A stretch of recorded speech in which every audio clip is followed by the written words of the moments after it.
Start now.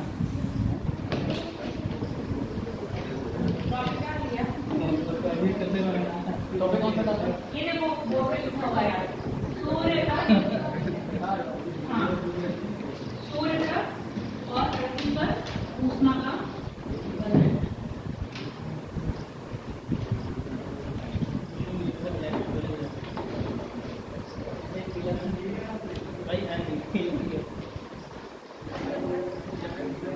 ये मैंने कहा था तो सूर्य जाएगा वो कचरा हो गया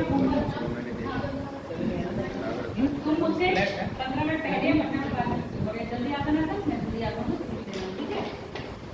बाद में सर आ जाते हैं ना, फिर नहीं बता पाते, कल जल्दी आता ना।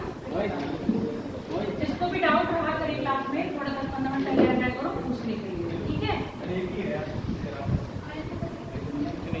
ये नहीं, ये मैंने कह दिया था 2000 का आप होमवर्क कुछ नहीं करवाना है, ठीक है? जो डिटेलिंग में भेजे था, बाकी ये DEF के जगह एक पेज छोड़ दो, यहाँ से स्टार्ट करूँगा। नया टॉपिक हमेशा नए पेज से स्टार्ट करना चाहिए। तो जी कल आधा पेज हो जाए, कल हम उसका क्या करें? इसका तो पहले क्या है, वर्क दिया है ना, वो करना है, करोगे क्या? कितने नोट आ जाए तो रख के कर लेंगे। रखने करके फिर फेयर में नहीं करो तो उसको ये बताऊँ, उसी पढ़ लेते हैं हम लोग, फेंक के होना है, कोई फेल बना लेते हैं, कोई फेल बना लेते हैं। सही है, जैसे करना हो वैसे करो। आपके अपने दूसरी हमारे मैंने ये कहा था, कौन कौन सा होमवर्क दे देगा हमारी महासागर कर लाए तुम लोग? नहीं, कौन हाँ कौन कौन करके लाया? आधे लोगों को बताइए होमवर्क क्या दिया था, क्या करके लाया?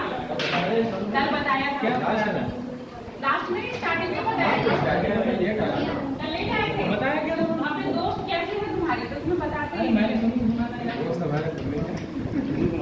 ओशन रिसोर्सेज बताया थे, ओशन रिसोर्सेज तो फिर देखो ये छात्र लिए तुम तरक्की करो। चलो आज का टॉपिक हमारा सूर्य का और पृथ्वी पर ऊष्मा का बजट। अपना अपना स्थान ग्रहण करो जल्दी से। अरे ये आगे की सीट भी खाली है।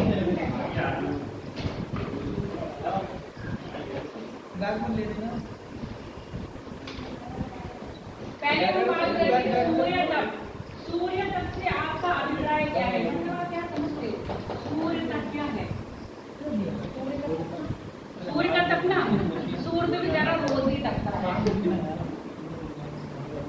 चलो एक बताए सूर्य का तपना है, सूर्य तप। और बताओ और क्या हो सकता है सूर्य का? सूर्य से पृथ्वी तक पहुंचने वाले समझे? सूर्य से जो प्रकाश या जो ऊर्जा पृथ्वी पर आती है उसको क्या कहते हैं हम? और यहीं पर कर दूं मैं, उसको हम कहते हैं सूर्य तप। सूर्य से जो ऊष्मा पृथ्वी पर आती है वो किस रूप में आती है? तो साइंस वाले हैं, आज फिजिक्स का मेन इसमें फोकस रहेगा।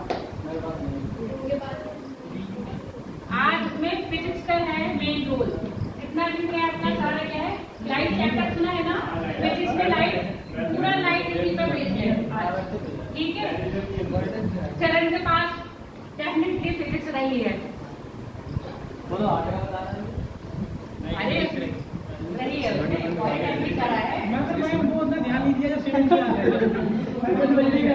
सीमेंट बजरी पर तुम आ गए हो, पर जब 12th करा होगा तो आपने लाइट चैप्टर बहुत अच्छी तरह पढ़ा पढ़ा है ना? बस ठीक है। अब यहाँ पर हम इतना डीपली नहीं जाएंगे, यहाँ पर बात कर रहे हैं पहली बात पृथ्वी पर जो ऊर्जा यानी कि तो आपकी क्या है एनर्जी, या उसको चलो हीट यानी कि इसमें अंतर होता है ऊर्जा में और ऊष्मा में है? बताओ एनर्जी और हीट में टेम्परेचर होता है, टेम्परेचर का फ्लो हीट होता है, ठीक है? टेम्परेचर का फ्लो नहीं, हीट का फ्लो, हीट का फ्लो। अरे ऊष्मा दो अलग अलग पदार्थों की अलग अलग ऊष्मा होती है ना, है ना? और उसको मेजर करते हैं टेम्परेचर से। टेम्परेचर का फ्लो नहीं होगा। टेम्परेचर एक क्या है, मात्रा है, एक पॉइंट है, तो आपको क्वांटिटी बताता है, समझ रहे हो? टेम्परेचर मेजरमेंट है, और जबकि किसका मेजरमेंट है? ऊष्मा का। उस पदार्थ में कितनी मात्रा में ऊष्मा अवस्थित है, उसका टेम्परेचर क्या है उसको बताता है। ऊर्जा क्या है आपकी? एनर्जी है। कौन सी एनर्जी है? आप लोग एनर्जी लेते हो? लेते हो एनर्जी? एनर्जी ड्रिंक लेते हो? आप अपनी एनर्जी के रूप में क्या लेते हो जो बताओ? खाना लेते हो और क्या लेते हो? पानी लेते हो और क्या लेते हो? और कुछ नहीं लेते हो? फ्रूट्स वगैरह नहीं लेते हो, है ना? आपको सबसे ज्यादा जो एनर्जी मतलब ऊर्जा मिलती है वो किससे मिलती है? खाने में भी कौन सा खाना? खाने में भी अलग अलग होते हैं ना। बैलेंस डाइट में भी क्या होता है? हमारे बैलेंस डाइट में अच्छा ये चलो तुम लोगों ने बैलेंस डाइट की बात कर ली, अब हमारे बैलेंस डाइट में भी क्या क्या होता है? कार्बोहाइड्रेट होते हैं, फैट होता है, प्रोटीन होता है। अब सबसे ज्यादा एनर्जी इन तीनों में किसमें मिलती है? यही मैं पूछ रही हूँ। कार्बोहाइड्रेट में, कार्बोहाइड्रेट से हमें सबसे ज्यादा क्या मिलती है? ऊर्जा मिलती है। ऐसे पृथ्वी को भी क्या है? पृथ्वी में ऊर्जा का स्रोत क्या है आपका? सूर्य है, ठीक है। पृथ्वी जो सूर्य से ऊर्जा ले रही है वो कैसे ले रही है? ऊष्मा के रूप में। ऊष्मा मतलब ऊर्जा के रूप में ले रही है। ऊष्मा क्या कह रहे हैं? ऊष्मा हम ये कह रहे हैं कितनी तप रही है पृथ्वी, कितनी तप रही है, कितनी हीटिंग कर रही है, उसको क्या कहेंगे हम? ऊष्मा कहेंगे, ठीक है। अब यहाँ पर जो पृथ्वी का प्रकाश मतलब सूर्य का प्रकाश जो पृथ्वी तक आता है वो क्या, उसको क्या कहते हैं? सूर्य का प्रकाश जो पृथ्वी तक आता है वो किस रूप में आता है? कौन से तरंगों के रूप में आता है? लघु तरंगों के रूप में आता है, ठीक है। इसको हम कहते हैं सोलर मतलब सौर विकिरण। बड़ा था ना ये फिजिक्स का लाइट चैप्टर पूरा इसी पर बेस्ड है। उसके बाद लाइट ये बताते हैं, उसके बाद आपके लेंस आते हैं उसमें ना, अब उज्जवल फिर कहाँ फोकस बनेगा कहाँ नहीं बनेगा।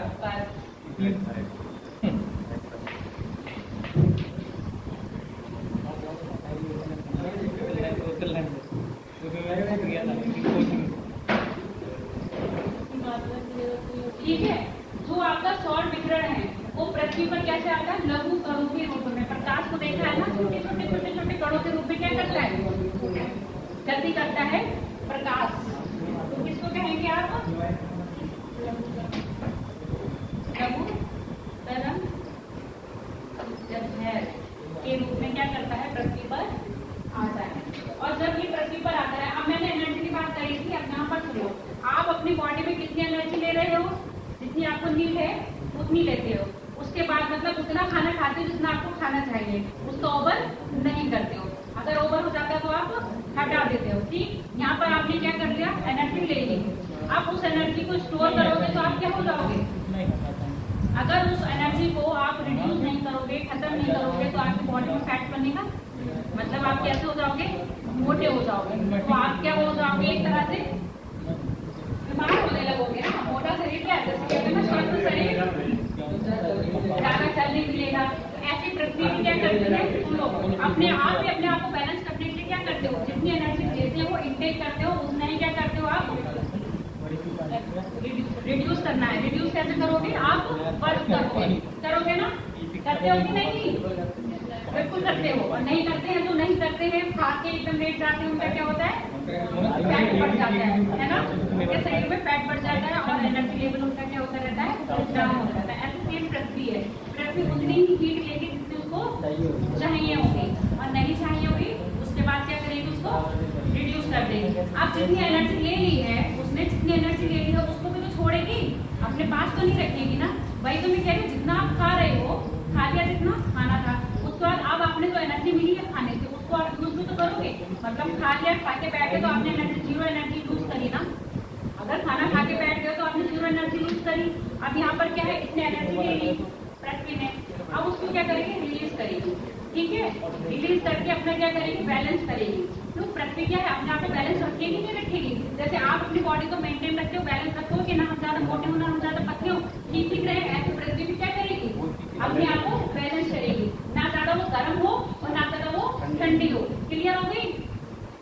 क्लियर हुई है इतना बात मैंने समझाया? देखो आज का टॉपिक बस ऐसे ही समझना होगा, नहीं समझोगे तो नहीं समझ पाओगे। तो पृथ्वी भी अपने आप को क्या करती है? अपने आप को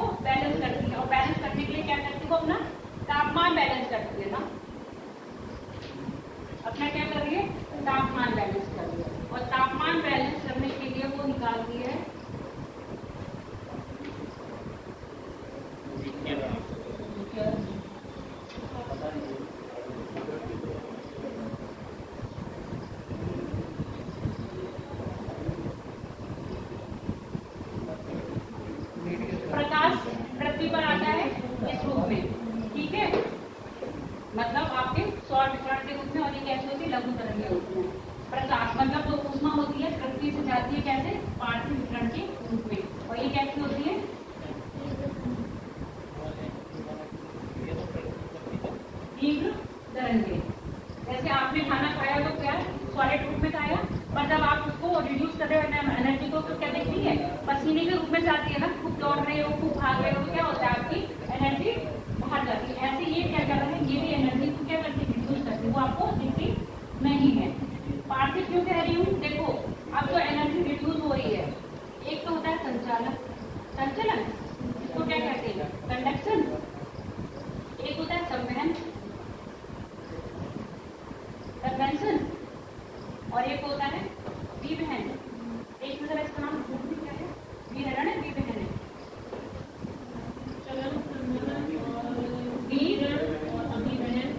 अभिवहन ना अभिवहन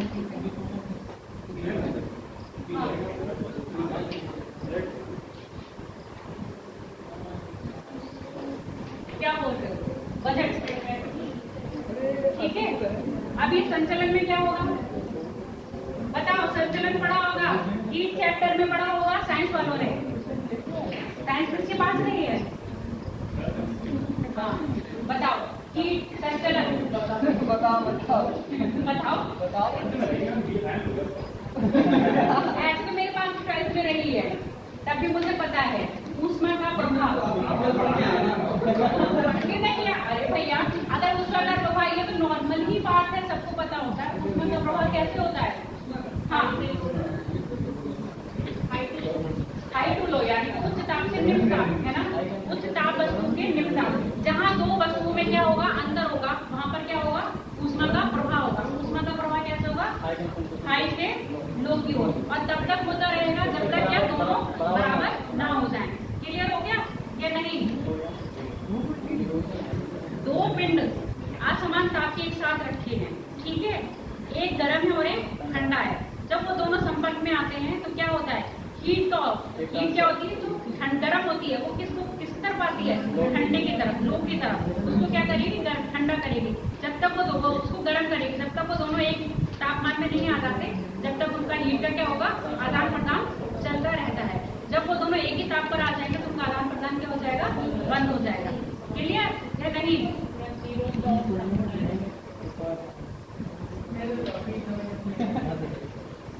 तुम बीच में आए हो, फिर से बता दो।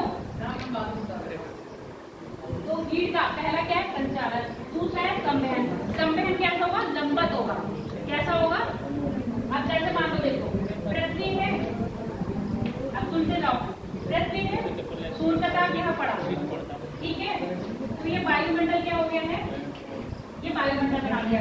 पृथ्वी गर्म हुई है, पृथ्वी गर्म होने के बाद तो सबसे पहली परत होगी, इसमें तापमान में डिफरेंस होगा, तो अब यहाँ पर जो टेम्परेचर मेंटेन होगा वो कैसे होगा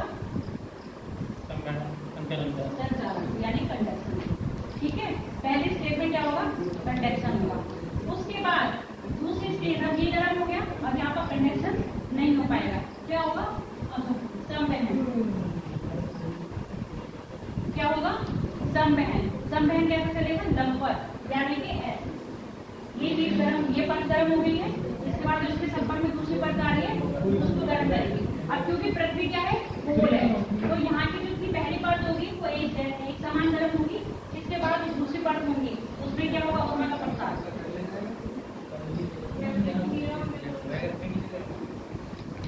अब दिख रहा है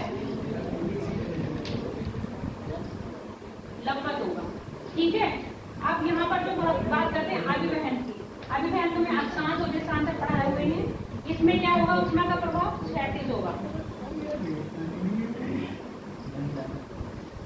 जैसे जलधारा पढ़ाई थी, जलधारा पढ़ी थी, जलधारा क्या करेगी गर्म क्षेत्र में जाके ठंडा तापमान का मतलब गर्म जलधारा में जा रही थी ठंडे क्षेत्र में, और ठंडे क्षेत्र जलधारा में आ रही थी गर्म, तो यहाँ पर टेम्परेचर मेंटेन करेगी। ये इनका जो आना जाना है वो कैसा हो रहा है क्षैतिज हो रहा है, तो यहाँ पर टेम्परेचर का वो होगा क्या कहते हैं तो ऊष्मा का आदान प्रदान होगा वो कैसे होगा अभिवहन से, और ये कैसे होगा अक्षांशों पर होगा। क्लियर हो गया इतनी बात नहीं, संवहन समझ में नहीं आया। देखो संवहन हम लोगों ने मैंने जब वो पढ़ाया था प्लेट टेक्टोनिक्स पढ़ाई थी, उसमें मैंने संवहन तरंगें बताई थी। पृथ्वी के अंदर भूतापीय ऊर्जा होती है, भूतापीय ऊर्जा से क्या होती है फिर आपकी संवहन तरंग निकलती है, और संवहन तरंग का फ्लो कैसे हो रहा है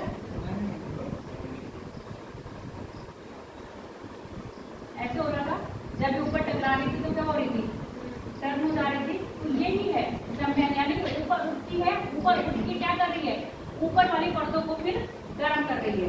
पहली वाली परत तो कैसे गर्म हो रही है, कंडक्शन से, क्योंकि वो पृथ्वी के एकदम संपर्क में है। फिर अब यहाँ पर कंडक्शन सिर्फ यहाँ पर ही होगा, क्योंकि इनके तापों में क्या है, अंतर है। उसके बाद जब दूसरी परत आएगी वायुमंडल की, ये वायुमंडल की परत की बात कर रही हूँ, जब वायुमंडल की दूसरी परत आएगी वो गर्म कैसे होगा, वो गर्म होगा संवहन से।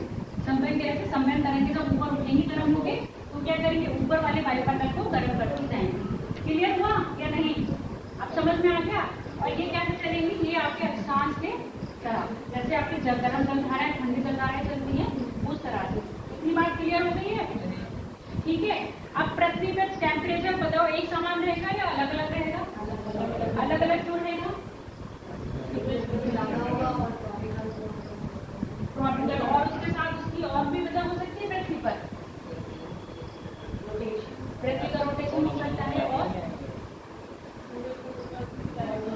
सूर्य का प्रकाश कितनी देर तक पड़ रहा है, चलो ये भी हो सकता है। और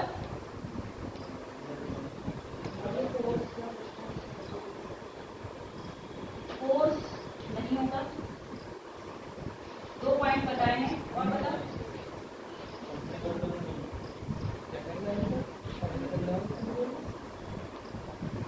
सोचो पृथ्वी पे टेम्परेचर का फर्क कैसे पड़ सकता है,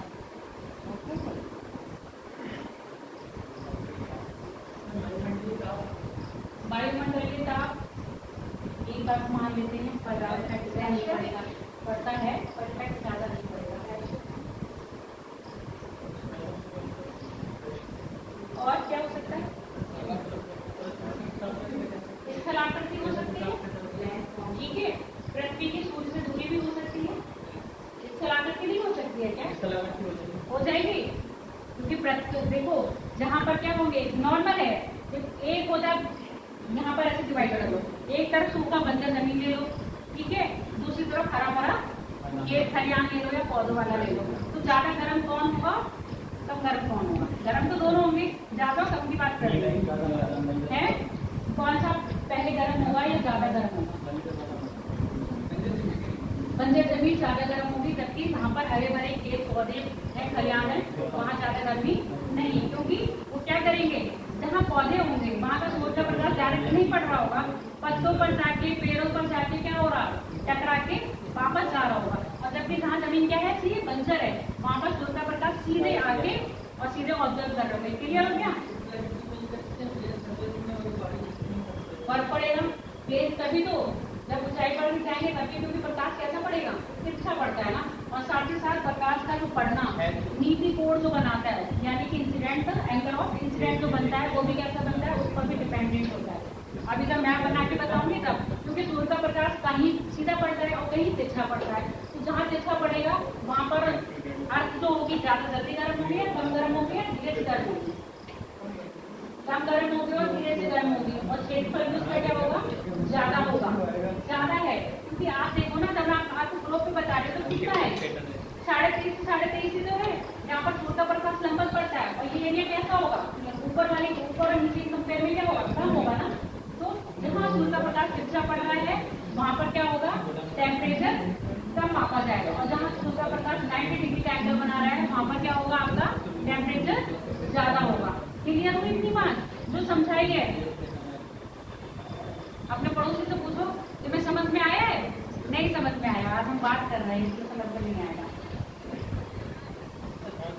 नहीं आया, चलो तुम्हें मैं पहले बता दूं, देखो सूर्य ताप की बात कर रहे हैं ना, सूर्य से पृथ्वी को जो उष्मा मिलती है, ठीक है, उसको हम सूर्य ताप कह रहे हैं, और सूर्य से पृथ्वी पर जो उष्मा आती है वो सौर विकिरण, मतलब सौर विकिरण के रूप में आती है, और ये कैसे होते हैं, लघु तरंगों के रूप में होते हैं, ठीक। अब मैंने ये बताया था, आप भी अपने आप को डाइट लेते हो, फिर एनर्जी उसको रिड्यूस करते हो, ठीक है, क्यों कर रहे हो, ताकि आपकी बॉडी का संतुलन बना रहे। ऐसे पृथ्वी भी क्या कर रही है, अपने संतुलन को बनाए रखने के लिए क्या करती है, जितना उष्मा लेनी उसको आवश्यक होती है उतनी वो लेती है, उसके बाद उसको रिड्यूस करती है, तो रिड्यूस करके उसको कहते हैं पार्थिव विकिरण, ठीक है, पार्थिव विकिरण। और इसकी तरंगें कैसी होंगी, तीव्र होंगी। जैसे आप खाना खाते हो, खाना खाने के बाद आप काम कर रहे हो, खाना खाने के बाद आप काम कर रहे हो, काम करके तो अपनी एनर्जी वेस्ट कर रहे हो, मतलब एनर्जी निकाल रहे हो, खर्च कर रहे हो, उसको क्या कह रहे हैं, पार्थिव। हाँ, समझ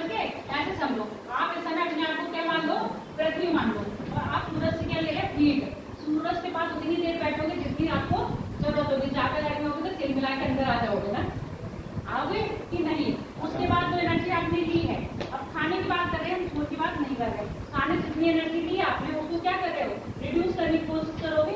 ऐसे पृथ्वी में क्या है, सन से जितनी लाइट ली है उसको क्या करेंगे, रिड्यूस करेगी। रिड्यूस क्यों करेगी, वो अपने आप को बैलेंस में रखेगी। पृथ्वी ना ज्यादा गर्म होना चाहती है ना ज्यादा ठंडी होना चाहती है, ठीक है। और वो हीट को अपने पास रखना भी नहीं चाहती है। जैसे हम लोग होते हैं ना, जहाँ पैसा देखा जब कुछ एक्स्ट्रा में देखे आने लाओ रख दो, मतलब उसको कहते हैं कलेक्शन नहीं करती है, हीट का कलेक्शन बंद नहीं करती। उसको जितनी हीट होगी उतना ही रखती है, उसके बाद यूज कर देगी। तो यही अपने संतुलन को बैलेंस बनाने के लिए वो क्या कर रही है, प्रकाश ले रही है, उसमें ले रही है और उसमें वो छोड़ रही है।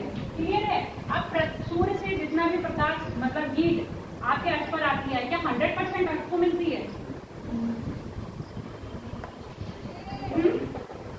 नहीं मिलती है। क्यों ना मिलने का कारण? परिवर्तित होती है। कौन कौन सी चीजें तो परिवर्तित कर देंगी? अभी तुम तापमान मेंटेन करेगी, CO2 का नाम तापमान मेंटेन करना है अर्थ पर।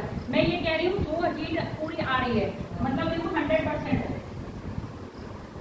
सन जो प्रकाश छोड़ रहा है 100% है, और 100% मतलब जो सूर्य प्रकाश छोड़ रहा है पूरे ब्रह्मांड में 100% है। क्या वो पूरा 100% पृथ्वी पर आता है?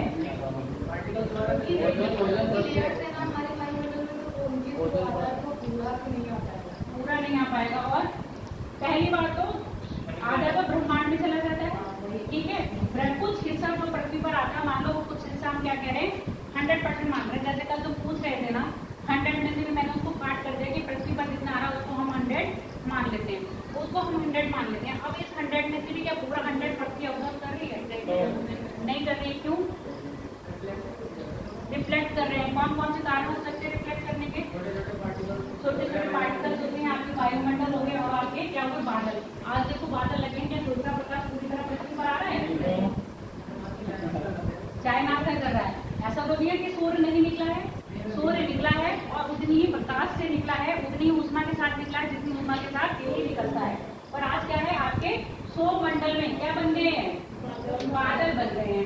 सौरमंडल में बादल बनने के कारण क्या हो गया है, यहाँ पर प्रकाश जो डायरेक्ट आ रहा था अब उसको क्या कर रहा है, वो रिफ्लेक्ट कर रहा है। रिफ्लेक्ट करके उसको भेज जा रहा है आपके निर्वात यानी कि शून्य में भेज दे रहा है कि नहीं, इतनी बात समझ गए। तो आज सूर्य का प्रकाश पूरा नहीं मिल रहा है ना आपको, क्योंकि आज के क्षेत्र में क्या है, बादल है।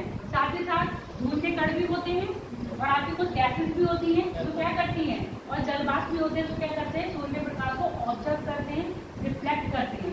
ठीक है, क्लियर हो गया? नहीं तो इस तरह से सूर्य का प्रकाश 35% तो इधर चला जाता है। ये बजट में बता रही हूँ, पृथ्वी में जो ऊष्मा का बजट है 100% आया, मान लो 100% में 35% तो इधर उधर चला गया। बादल ने रिफ्लेक्ट कर लिया, कितना ऑब्जर्व कर लिया, वो अभी सब डेटा लिखवा दूंगी। उसके बाद कितना बचता है, 65% है ना, 65 बचा। इसमें भी 14% क्या करेंगे, आपके जो वायुमंडल में है गैसेस हैं और जो भी धूल के कण हैं, ये जलवाष्प हैं, ये भी क्या करेंगे, आप शोषित कर लेंगे। उसके बाद कितना परसेंट बचता है 14 के बाद, 51। ये मेन 51% है हीट, तो वो जो क्या है पृथ्वी सूर्य से लेती है। एक्चुअल में 100 में से कितना मिल रहा है पृथ्वी को, 51%। ये 50% जो खा रही है पृथ्वी, उसको क्या करेगी फिर, रिड्यूस करेगी। और क्यों करेगी रिड्यूस, अपने आप को बैलेंस रखने के लिए। और कैसे करेगी, परिपाटी वितरण यानी कि आपके और पाठ वितरण कैसे करेगी, संचालन समय और अधिवहन। ठीक है, इस ऐसे करके पृथ्वी अपने आप को क्या करेगी, ठंडा करेगी। अब जब वही मैंने बात कही थी कल CO2 वाली बात, क्या कहा था मैंने, पृथ्वी क्या है, पृथ्वी के ऊपर प्रकाश आया, यहाँ पर सुनो, सूर्य का प्रकाश पृथ्वी पर आया, पृथ्वी को जितना चाहिए था उतना लिया और उसने क्या कर दिया, रिफ्लेक्ट कर दिया। अब तो CO2 की मात्रा वायुमंडल में क्या हो गई है, इंक्रीज हो गई है। तो CO2 के जो पार्टिकल्स हैं क्या हो गए होंगे, पास आ गए होंगे। पास आ गए होंगे तो सनलाइट को बाहर जाने के लिए जगह नहीं मिली, कम मिली, मतलब मिली पर कम मिली। तो वो क्या करेगी, फिर से इस प्रकाश को क्या कर देगी, पृथ्वी पर पहुंचा देगी। इसको क्या कर दिया, इसका रास्ता ब्लॉक कर दिया। मतलब इसको रास्ता ब्लॉक जाने के लिए मिला ही नहीं, ठीक है, हीट यहीं पर तो रह जाएगी पृथ्वी पर। इससे पृथ्वी क्या हो रही है, ज्यादा गर्म हो रही है। क्लियर हो गया, इतनी तो स्टोरी सुनाई थी। ठीक है, बजट अभी बता दे रही हूँ कितना है। टोटल 51% है। 51% लेने के बाद भी 51% को पृथ्वी क्या करती है, अपने आप को बैलेंस करने के लिए उसको रिड्यूस करती है। क्लियर? लिखवा दो थोड़ा।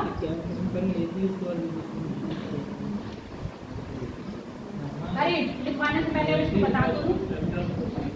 अभी रुक जाओ।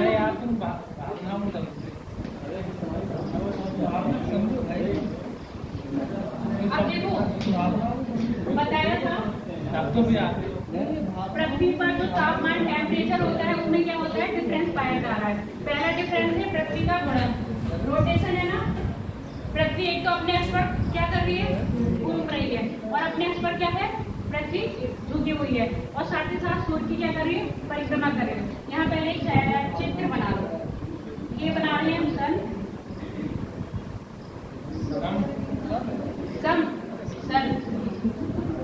बस ठीक। मतलब भावना को नहीं समझते मैडम,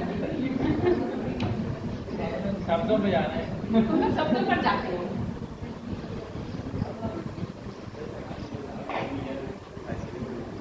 पता नहीं मेरे साथ ये है, मेरे शब्द, मेरे हाथ अलग अलग चलते हैं। मेरा दिमाग और मेरे हाथ साथ नहीं चलते। ठीक है। पृथ्वी के सबसे ज्यादा निकट सूर्य कब होगा, अब सौर में या ऑफशोर में? डेट बताओ। हाँ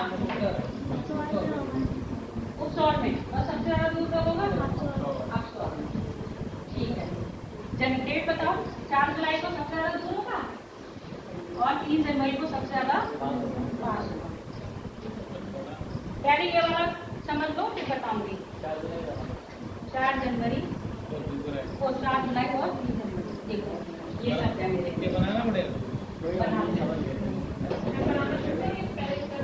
पहले समझ लो फिर बना देना। ठीक है। और ये आपकी 3 जनवरी।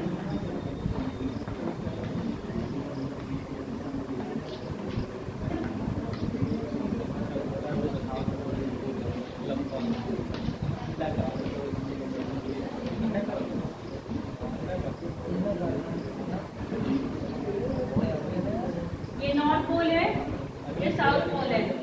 ये नॉर्थ पोल है, ये साउथ पोल है।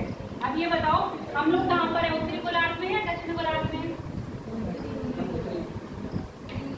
4 जनवरी को उत्तरी गोलार्ध में सर्दियां होती हैं, गर्मी होती है? 4 जनवरी को उत्तरी गोलार्ध में 4 जुलाई है, 4 जुलाई है।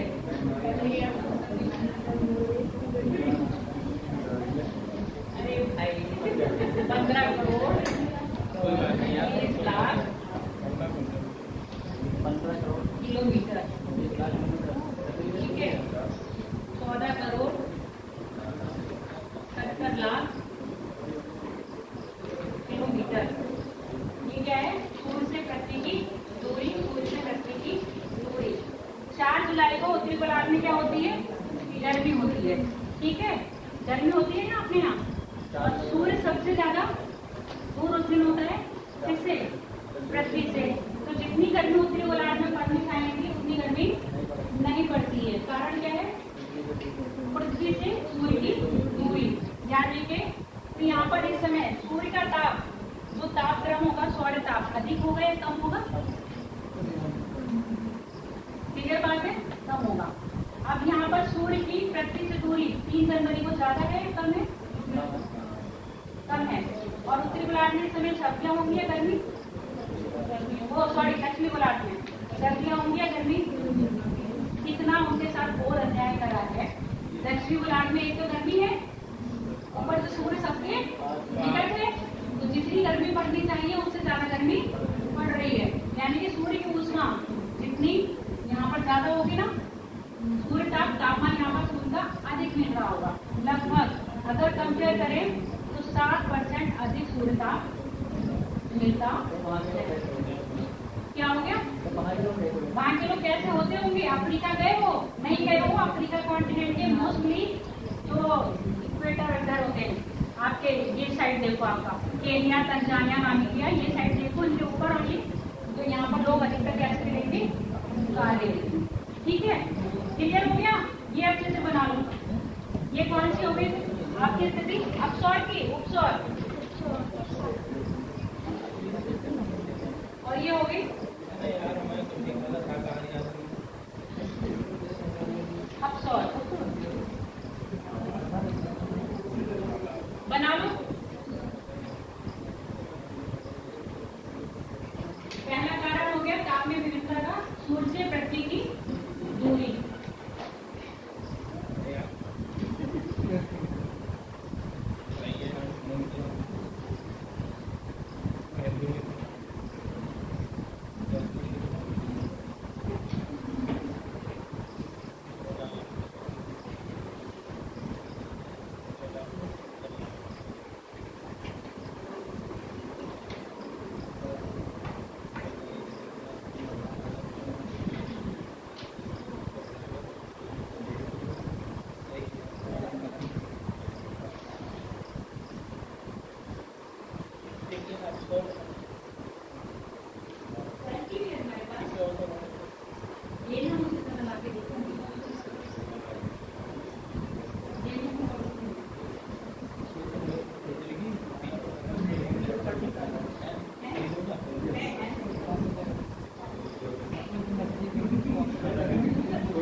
देखो जब डिस्टेंस अधिक होगी तो मुझे लगता है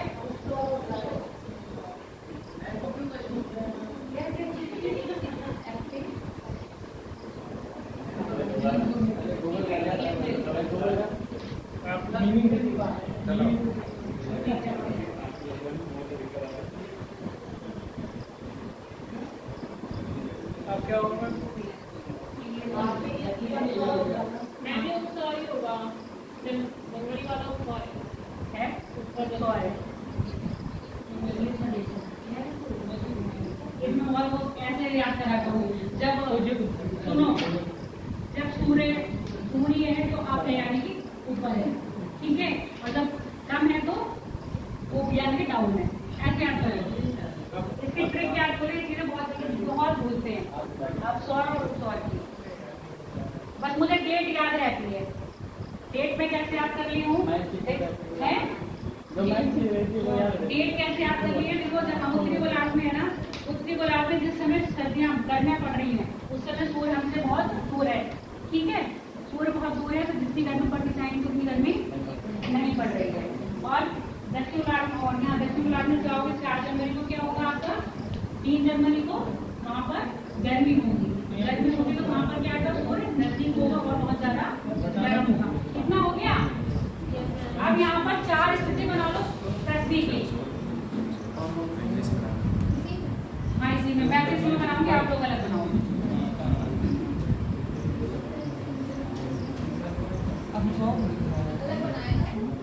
मिटा लिया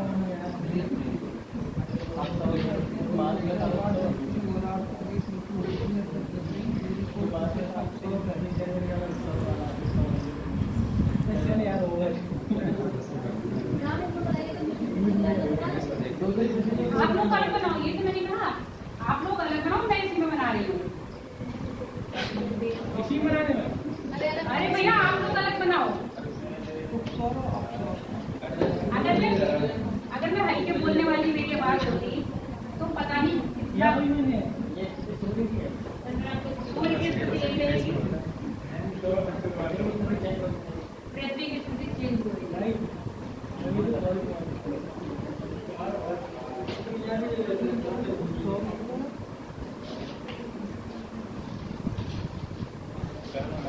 ये नॉर्थ पोल बनाया, साउथ पोल बनाया, नॉर्थ पोल बनाया, साउथ पोल बनाया। लिखा नहीं जा रहा है, समझा देती हूँ। ये है पृथ्वी के घूर्णन, है ना, पृथ्वी के घूर्णन के कारण तापमान में परिवर्तन। पहला था सूर्य की दूरी के कारण तापमान में परिवर्तन।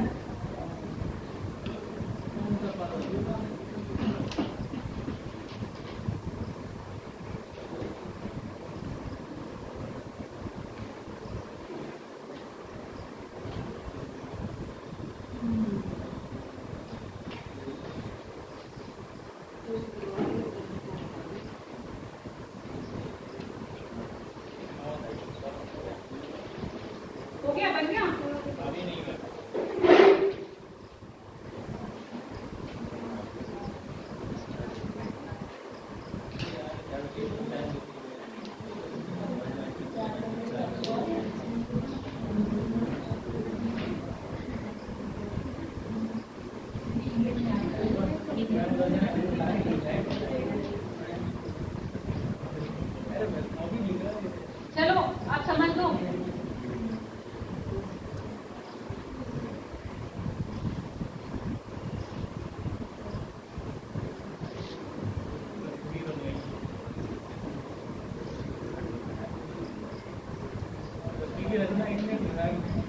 क्या हो गया? पृथ्वी की रचना मैम कर रही है। मैम कहाँ कर रही है? मैम ये पृथ्वी आप ही तो बना रही हो। ये वाली मैंने बनाई है आर्टिफिशियल, जिस पर कोई रह नहीं सकता, जिस पर जीवन संभव नहीं है ना? कभी ये भी बनाए? ये मैं समझाने के लिए बना रही हूँ, आप लोगों को समझ देना। देखो ये नॉर्थ पोल है, ये साउथ पोल है। ये डेट है आपकी 21 जून की। 21 जून पर पृथ्वी का प्रकाश, वो सूर्य का प्रकाश पृथ्वी पर क्या पड़ेगा? लंबवत। पृथ्वी का, सूर्य का प्रकाश पृथ्वी पर पूरे साल भर अप डाउन नहीं होता रहता है। क्या होता है? अप डाउन इन्हीं के बीच में होता रहेगा। इसके बाद सूर्य का प्रकाश यहाँ और यहाँ कैसा जाता है? तिरछा। यानी कि यहाँ पर जो बनेगा, अभी मैंने बताया था ना, पृथ्वी की यहाँ पर 2 पॉइंट है। एक तो है एंगल ऑफ इंसिडेंट का, वो यहाँ पर एंगल ऑफ इंसिडेंट भी आपका क्लियर हो जाएगा। दूसरे पृथ्वी की उड़न, ठीक है, उड़न करनी अपने अक्ष पर घूम रही है और साथ ही साथ अपने क्या है, पृथ्वी सूर्य की परिक्रमा भी कर रही है। यहाँ पर आपके 3 पॉइंट क्लियर होंगे, तीनों आराम से समझ लेना। अभी मैंने क्या बता रही थी? जो एंगल ऑफ इंसिडेंट बनेगा, यहाँ पर क्या है? लंबवत पड़ेगा प्रकाश। सूर्य का प्रकाश कैसा पड़ेगा? लंबवत पड़ेगा, यानी कि 90 डिग्री का एंगल बनाना होगा। ठीक, मान लो ये सूर्य है, इसका प्रकाश ऐसे पड़ रहा होगा पृथ्वी पर। ठीक, अब यहाँ देखो ये सीधा पड़ रहा है, सूर्य मैंने छोटा बनाया है, पृथ्वी मैंने बड़ी बनाई है। जगह नहीं है इसलिए समझ लो।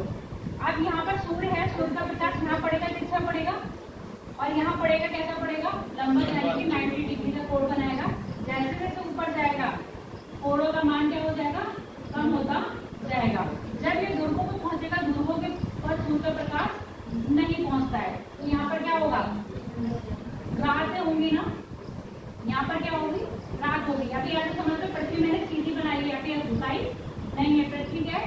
सीधी है। तो इस हिसाब से अगर मैं आधा आधा करेंगे तो प्रकाश ऐसे निकल के जा रहा होगा ना, तो ध्रुवों को प्रकाश नहीं पड़ रहा होगा। अभी सुनते जाना, अब ये मत कहना नहीं पड़ रहा है, पढ़ रहा है। कब पढ़ रहा है तो बताऊंगी। अब यहाँ पर तिरछा पड़ रहा है, तो ये देखो कौन सा ज्यादा एरिया कवर कर रहा है? तिरछा वाला प्रकाश ज्यादा कवर कर रहा है, ये लंबवत वाला?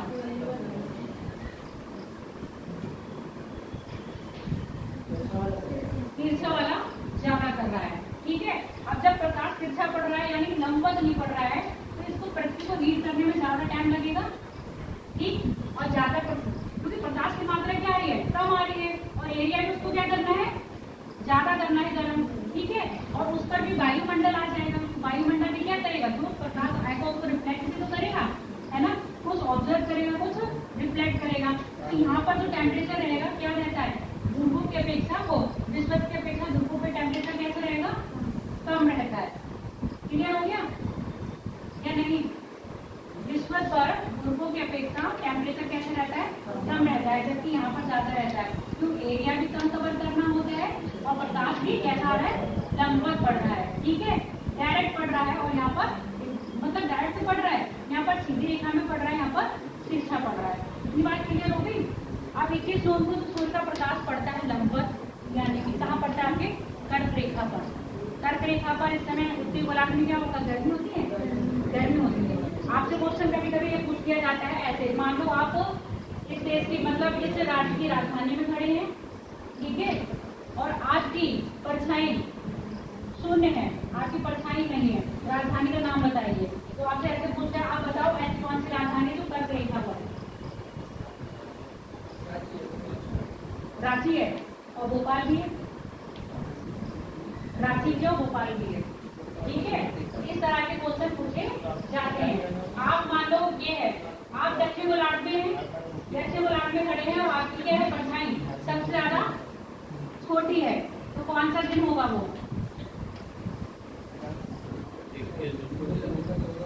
सूर्य का प्रकाश कैसा पड़ रहा होगा? लंबवत पड़ने का मतलब सूर्य का प्रकाश आपके बिल्कुल सर के ऊपर पड़ रहा होगा। जिस दिन सूर्य का प्रकाश आकर सर के ऊपर पड़ता होगा, आपकी परछाई कहाँ से आएगी? छोटी हो जाएगी। क्या वो ऐसे समझो, पूरे दिन में आपकी परछाई सबसे छोटी पड़ती है जब सूर्य आपके बिल्कुल ऊपर आता है, और वो कब आता है? 12 बजे के आसपास। 12 बजे की बात नहीं, 12 बजे के आसपास, ठीक है। उस समय आपकी परछाई सबसे ज्यादा छोटी बनेगी। सूर्य उदय और सूर्य अस्त के टाइम पर आपकी परछाई सबसे ज्यादा लंबी बनेगी, क्योंकि अगर प्रकाश इधर से पड़ रहा है तो परछाई इधर गिरेगी, प्रकाश इधर से पड़ रहा है तो परछाई इधर गिरेगी, और प्रकाश ऊपर से पड़ रहा है तो परछाई नीचे आएगी। तो सेम यहाँ पर है, प्रकाश कहाँ पड़ रहा है इस समय? सिर्फ कर्क रेखा पर लंबवत पड़ रहा है 21 जून पर। तो यहाँ पर इस समय ये वाला टाइम क्या होगा? बहुत टेम्परेचर क्या होगा? हाई होगा। और जबकि ऊपर यहाँ तिरछा पड़ रहा है तो टेम्परेचर कैसा होगा? लो होगा। क्लियर हो गया? अब हम 21 जून के बाद कहाँ आ जाए? सितंबर में 23 सितंबर। 23 सितंबर को सूर्य का प्रकाश अब कहाँ आएगा? दक्षिण की ओर आ रहा ना। अब ऊपर तो नहीं जा रहा है सूर्य, नीचे आ रहा है, तो कहाँ पर आएंगे? इक्वेटर पर। इक्वेटर पर आया 23 सितंबर को। 23 सितंबर को इक्वेटर पे क्या होंगे? दिन और रात। आपसे पूछा जाता है दिन और रात कब बराबर होते हैं? इक्वेटर पे दिन और रात हमेशा बराबर रहते हैं। तो 12 घंटे का दिन होगा और 12 घंटे की रातें होंगी। जब 12 घंटे का दिन होगा तो सूर्य का ताप जो पृथ्वी को मिल रहा है पूरे 12 घंटे के लिए मिल रहा है। अब जब जैसे जैसे ऊपर जाओगे तो दिन और रात में क्या होता जाएगा? डिफरेंस होता जाएगा, यानी कि आपके कहीं 8 घंटे के दिन होंगे, 12 घंटे की रात होगी। ऐसे भी हो सकता है ना। तो जहाँ 8 घंटे का दिन होगा, 12 घंटे की रात होगी, ये ज्यादा हो गया है, 20 घंटे हो रहे हैं, उसको आप अपने हिसाब से डिवाइड कर लेना, कैलकुलेट करो। फिलहाल ये समझ लो जहाँ 8 घंटे के क्या हो रहे हैं? दिन हो रहे हैं, वहाँ पर सूर्य का टेम्परेचर कम मिल रहा है, और जहाँ 12 घंटे के दिन हो रहे हैं वहाँ पर सूर्य का टेम्परेचर ज्यादा मिल रहा है। तब भी क्या होगा? आज में जो दिन की दूरी है, यानी कि सूर्य का पृथ्वी के मतलब पृथ्वी का सूर्य के समक्ष कितनी देर तक रह रही है, उसमें भी तो सूर्य का ताप है। इतनी बात सुनो, ये मैंने बनाया। अब इसका आधार पृथ्वी घूमती नहीं हो रही होगी, तो एक हिस्सा ये था पृथ्वी का जो सूर्य के क्या है? नजदीक है। दूसरा हिस्सा क्या है? जो सूर्य के अपोजिट है। तो सूर्य का प्रकाश यहाँ मिल रहा है, यहाँ नहीं मिल रहा है, तो ये पृथ्वी क्या होगी? गर्म होगी, और इधर होगी ठंडी। क्लियर हो गया? अब यहाँ पर दिन की बात करते हैं। आप नॉर्मली देखो सर्दियों में क्या होती है? आपके दिन छोटे हो जाते हैं। कितने घंटे के रखोगे उसे? 10 घंटे। कितने घंटे का दिन होता है? दिन सुबह सुप्रभात होती है 7 बजे लगभग। सूर्य कितने बजे निकलता है? 7 बजे के आसपास निकलता है। 6 बजे 5 बजे क्या होता है? सर्दियों में पूछती हूँ मैं, गर्मियों में नहीं पूछती हूँ। हाँ, 6 बजे तो अंधेरा ही होता है ना। 7 बजे तक क्या होता है? सूर्य आपको दिखाई देता है, और तब शाम को 5 बजे क्या हो जाता है? कितने दिन हो गए? कितना टाइम हो गया? 12 को 7, 12 से 5 घंटे ये हो गए, और ऊपर लगा लो कितने घंटे हैं वो? 7 से 12 5 10 घंटे हो गए ना। 10 घंटे का दिन हो गया। 2 घंटे का फर्क पड़ा ना। सर्दियों में 9 से 10 घंटे का दिन होता है। अब 9 से 10 घंटे का दिन होगा तो सूर्य का प्रकाश यहाँ पर क्या मिलेगा? कम मिलता है। कम मिलेगा तो पृथ्वी क्या होगी? कम गर्म होगी। ठीक है, तो दिन का मतलब दिन की अवधि भी क्या करती है? सूर्य कहीं का कहीं जो ऊष्मा है उस पर डिपेंड करती है। अब यहाँ पर बात करते हैं 23 सितंबर को इक्वेटर पे है। इक्वेटर पे यहाँ 12 दिन क्या होंगे? बराबर होंगे। दिन और रात हमेशा इक्वेटर पे बराबर रहते हैं। अब हम चले जाएंगे कहाँ? 22 दिसंबर को। 22 दिसंबर यहाँ पर। अब यहाँ पर क्या होगी? सितंबर है ना, इस समय कैसा मौसम है? ना गर्मी है ना ज्यादा सर्दी है, उत्तरी गोलार्ध में। तो इस ऋतु को हम क्या कहते हैं? बसंत कहते हैं, है ना। शरद ऋतु कहाँ कहेंगे? बसंत ऋतु उसको कहेंगे ना। बसंत पतझड़ होता है, झड़ते हैं, फिर क्या है? हाँ, ऑटम कहेंगे, है ना। हाँ, इसको क्या कहेंगे? ऑटम। और इसको क्या कहेंगे? बसंत, स्प्रिंग। यानी कि जब आपके बसंत ऋतु में आगे आगे आप अपना 23 मार्च में क्या होगा? सेम कंडीशन वही होगी। इक्वेटर कहाँ रहेगा? सूर्य का प्रकाश इक्वेटर पे रहेगा। और यहाँ पर क्या होगी? मार्च के बाद अपने मौसम कैसा होता है? गर्मियाँ होना शुरू हो जाती है ना। कारण क्या है? सूर्य का दक्षिण से किधर आना? इक्वेटर की ओर आना, और फिर इक्वेटर से आपके कर्क रेखा की ओर जाना। पूरे साल भर सूर्य का यही क्रम रहता है। इतनी बात क्लियर हो गई। पहले क्या बताया था, आपके सूर्य की पृथ्वी से दूरी जो उसके तापांतर में क्या लाता है, परिवर्तन लाता है। दूसरा पॉइंट क्या बताया था, आपके पृथ्वी की घूर्णन गति और पृथ्वी की आपकी परिक्रमण गति। घूर्णन गति यानी कि जो अपने अक्ष पर घूम रही है उसमें, और जो सूर्य के चारों ओर घूम रही है उसमें, इसमें ऋतु परिवर्तन भी हो रहे हैं।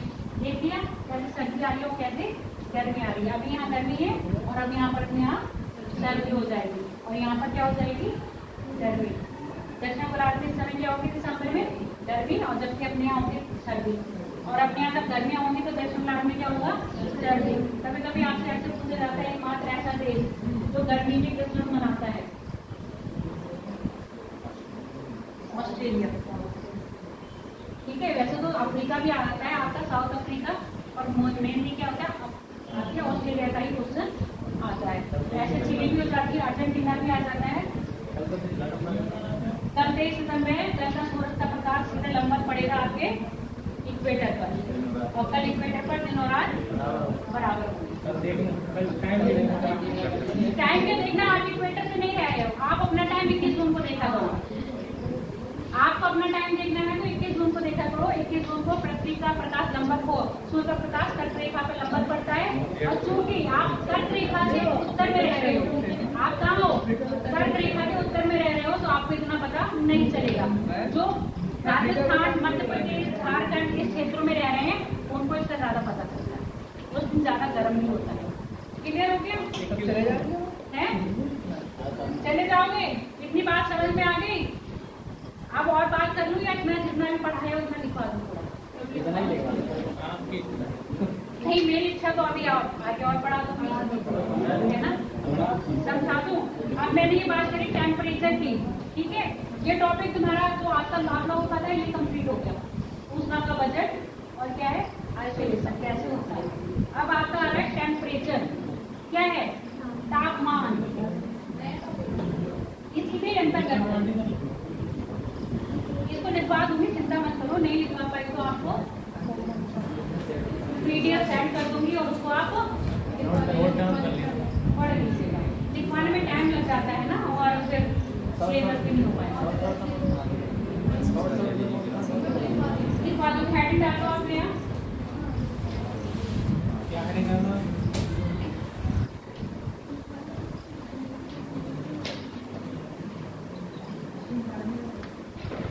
हेडिंग है वायु का तापमान, एयर टेम्परेचर। इसी में हाँ, एयर टेम्परेचर, पहले एयर टेम्परेचर है, फिर एयर प्रेशर है।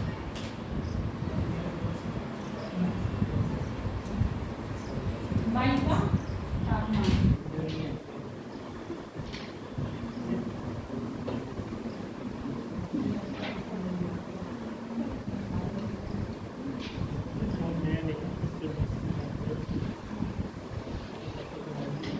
देखो आपके वायुमंडल में क्या है, हवा है ना। अभी मैंने हीट की बात करी थी, कैसे पृथ्वी क्या कर रही है, हीट को रिड्यूस कर रही है, तो वो हवा के रूप में पता चलेगा हवा गर्म है या हवा ठंडी है। ठीक है, उसको क्या, हवा को अभी जो बात कर रही थी मैं, तो तुम कह रही थी मैम मुझे समझ में नहीं आ रही है ना, संवहन, कंडक्शन और कंडक्शन, ये सब चीजें थी। तो ऐसे था। अब इसमें क्या हुआ, अब ये देखो, अभी तुम कह रहे थे एक बात आ रही ऊष्मा की, यानी कि, और एक आता है टेम्परेचर। पहले मुझे इन दोनों में अंतर बता दो।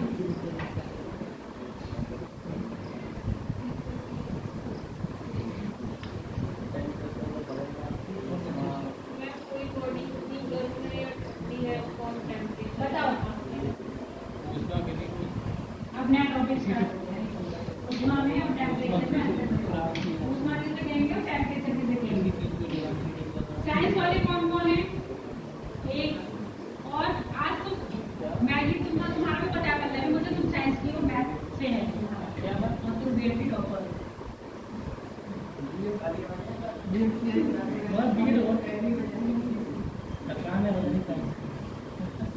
इन्फॉर्मेशन मैंने निकालूंगी, बात करती है। चलो बताओ, हीट और टेम्परेचर। गौरी बताओ, तुम तुमने भी पढ़ रखा है। तापमान किसी बॉडी का हो सकता है। तापमान किसी बॉडी का हो सकता है, ऊष्मा भी तो किसी बॉडी की हो सकती है। आज मेरी बॉडी बहुत हीट कर रही है ना, आपकी बॉडी तो हीट करती है। ये दोनों ही क्या होते हैं, किसी बॉडी के होंगे, हीट भी बॉडी के होंगे। और ऊष्मा बस ये बताती है आपके जो अणु हैं किसी भी बॉडी में वो गतिशील है या नहीं। गतिशील होंगे तो क्या होंगे, वो गर्म होंगे। अगर आप गर्म चल रहे हो तो क्या है, आपकी एनर्जी रिड्यूस हो रही है, एनर्जी को कंजप्शन कर रहे हो ना, खत्म है। और नहीं चल रहे वैसे तो बैठे हो तो एनर्जी क्या है, जीरो है। ठीक है, यहाँ पर ऊष्मा क्या बता रही है, किसी भी पदार्थ में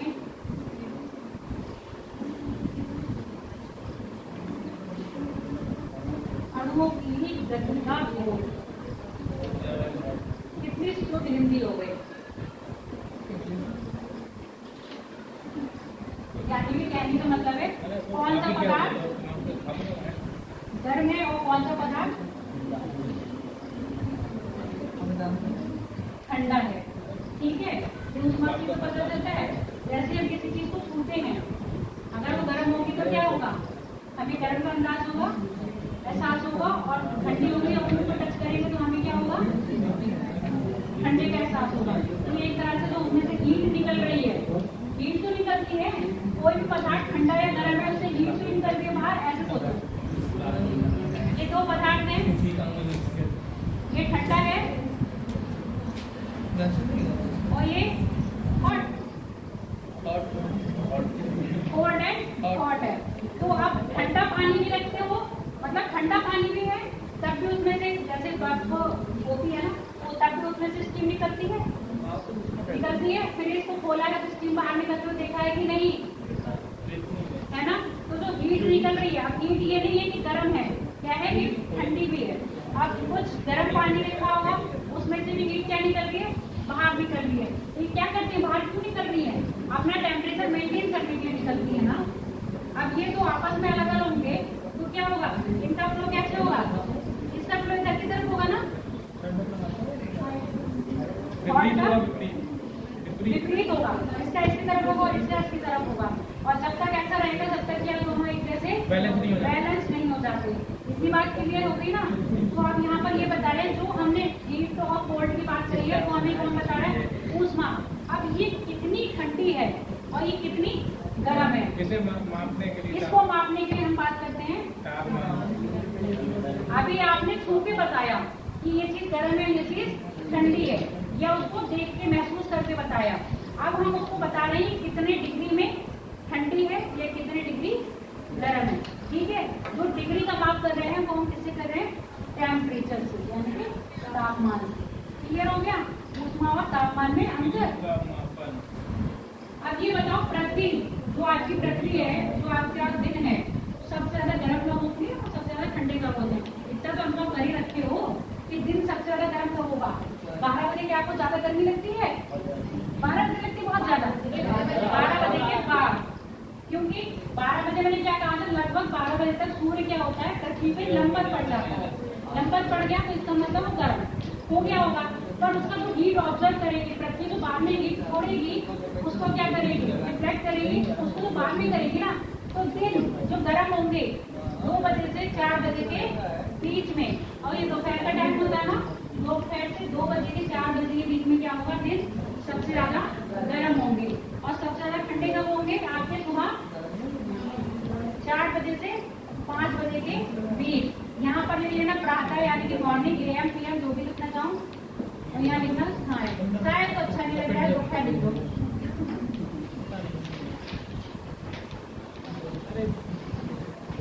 ठीक, अब हम किसी भी पृथ्वी का औसत निकालेंगे, टेम्परेचर, तापांतर कैसे निकालते हैं, बताओ, तापों में अंतर, तापांतर कैसे निकालेंगे। दोनों टेम्परेचर यानी कि अगर हमें तापांतर निकालना है तो क्या करने का, मैक्सिमम टेम्परेचर से मिनिमम टेम्परेचर को माइनस कर देंगे, और एवरेज निकालेंगे तो क्या करेंगे हम, बाई 2 कर देंगे। क्लियर हो गया, देखो तुम पढ़ ही नहीं रहे हो। दिन सबसे ज्यादा दिन कब गर्म लगभग 2 से 4 के आसपास, ठीक है। दिन ठंडे कब होंगे? सुबह 4 से 5 बजे के बीच में।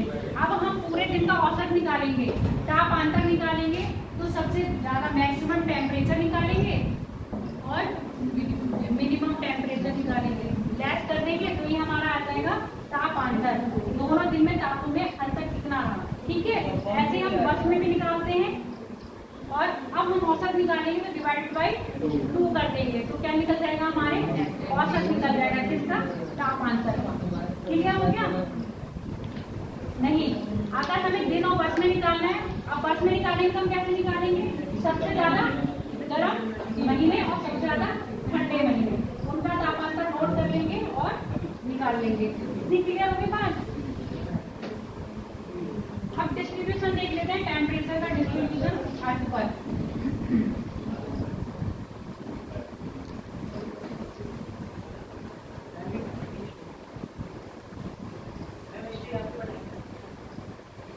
क्यों?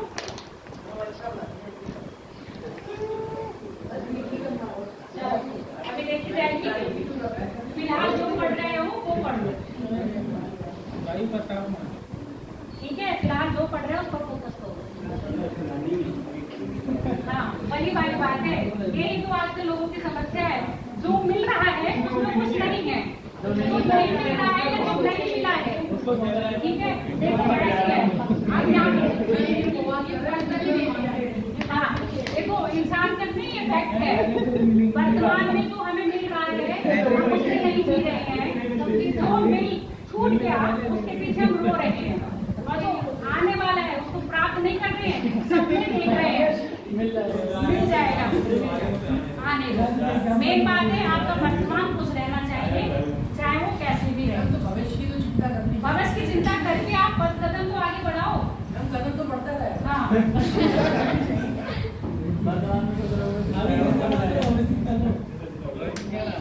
ठीक है। तो यहाँ पे आइडियोलॉजी सबकी हर इंसान की अलग अलग होती है। प्रकृतिवाद नहीं होना चाहिए, कैसा होना चाहिए? प्रैग्मेटिज्म, यानी कि प्रयोगवादी। दिन क्या है? आज जो मिल रहा है उसमें रहो, खुश रहो, कल की चिंता कर लेंगे, पर उतनी ही करेंगे, शॉर्ट टर्म, लॉन्ग टर्म नहीं। कैसे? शॉर्ट टर्म, आगे दिन भी अच्छा रहे। अरे भाई देखो, बात सुन लो, पहले माँ बाप होते थे, आगे सुनो, आगे नहीं सुन रहे हो तो पूरी बात नहीं सुन रहे हो। देखो सुन लो, पहले जो माँ बाप होते थे कैसे होते थे? अपने बच्चों के लिए जोड़ते जाते थे, बेचारे अपने भी कुछ नहीं कर पाते थे, अपनी जिंदगी जी ही नहीं पाते थे, है ना। आपके माँ बाप कैसे होते? आपके माँ बाप अपने लिए नहीं जोड़ते, मतलब जोड़ते ही नहीं है, बच्चे खुद स्टार्टेड बन जाएंगे कि अपना करेंगे, हम अपने कुछ जोड़ते हैं, फिर बाद में वो पछताएंगे। सोच में कितना परिवर्तन आया। अब तुम लोग की आने वाली जिंदगी में ये भी यही होगा। हाँ, एक वो है पूत कपूत सुने तो कायधन संजय, और पूत सपूत तो कायधन संजय, यानी कि पूत कपूत है तो धन संचय से कोई फायदा नहीं है, मतलब धन को इकट्ठे करने से कोई फायदा नहीं है, क्यों? वो कर लेगा खत्म, बुरा होगा तो बुरे कामों में लगा देगा। पूत सपूत है, मतलब पूत अगर आपका अच्छा है तो धन भी संचय करने से कोई फायदा नहीं है, क्योंकि वो अपने लिए खुद ही कर लेगा।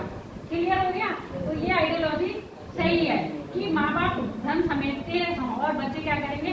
अच्छे हैं तो ठीक है, अच्छे तो उसको बढ़ाएंगे, बेकार होंगे तो जूड़ा बटरा होगा उसको भी, ठीक है।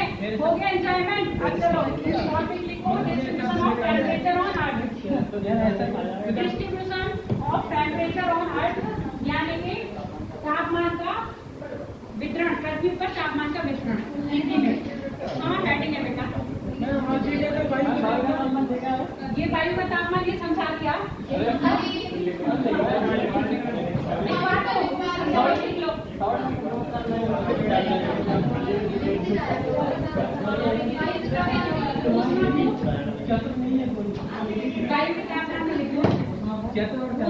टेम्परेचर के रूप में मापा जाता है, ऊष्मा को टेम्परेचर के रूप में मापा जाता है,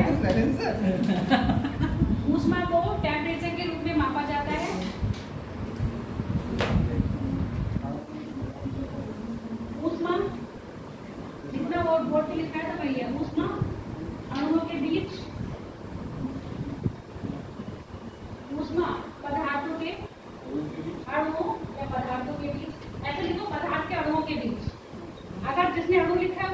लिखा रहने, जिसमें पदार्थ लिखा है वो पदार्थ के अणुओं के बीच गति को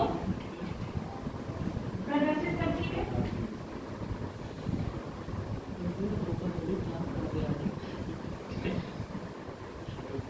अणुओं के बीच प्रदर्शित करती है। पदार्थ को गर्म या ठंडे होने का एहसास, पदार्थ के गर्म या ठंडे होने का एहसास क्या करवा रही है? ऊष्मा। पदार्थ के गर्म या ठंडे होने का एहसास ऊष्मा कराती है। जबकि किसी पदार्थ में ठंडे या गर्म होने की मात्रा, किसी पदार्थ में गर्म या ठंडे होने की मात्रा का बोध तापमान कराता है। जबकि पदार्थ में ऊष्मा, पदार्थ के ठंडे या गर्म होने का, दोबारा मत पूछा करो, लैंग्वेज चेंज हो जाती है। पदार्थ के, यहाँ पदार्थ के लिखो, पदार्थ के ठंडे या गर्म की मात्रा का बोध तापमान कराता है। ठीक है, कितने डिग्री टेम्परेचर अप है या डाउन है। अब वो जो लिखवाया था, क्या लिखवाया था मैंने? सबसे ज्यादा दिन कब गर्म होते हैं? 2 से 4 के बीच। 2 क्या बीच लेना? 2 से 4 शाम उसमें ही लगते हैं, रात में भी। 2 से 4 PM। और सबसे ज्यादा ठंडे 4 से सुबह, प्रातः 4 से 5। तापांतर कैसे निकालोगे? Maximum temperature. साइंस वाले ये पूछ रहे हैं, वो कह रहे हैं क्या है अधिकतम तापमान माइनस अधिकतम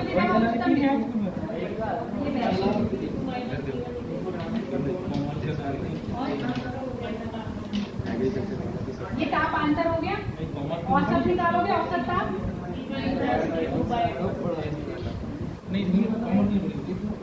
औसत ताप निकालने के लिए इसी को, ठीक है।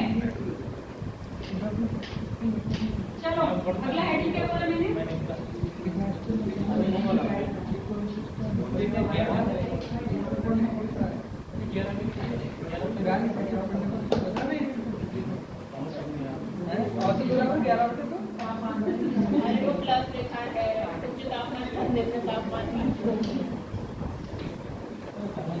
हेडिंग डालो, तापांतर की विषमता के कारण। पहले वाला डालो,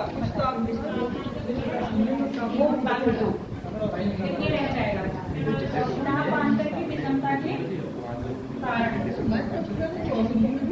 तापांतर की विषमता के कारण आज तुम पढ़ नहीं रहे।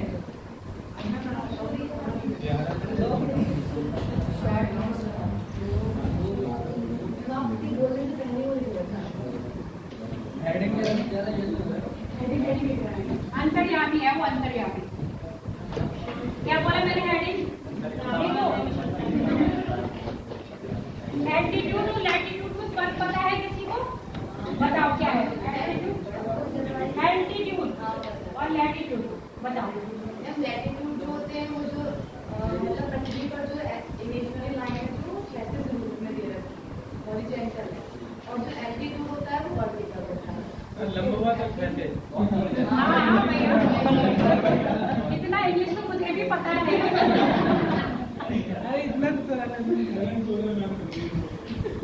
नहीं। चलो पहली बात है पक्षांश की बात है।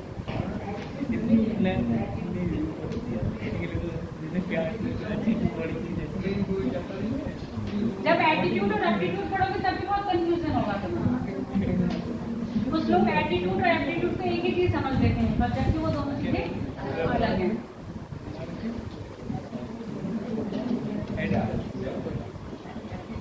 इसको हिंदी में देख के बताना जरा।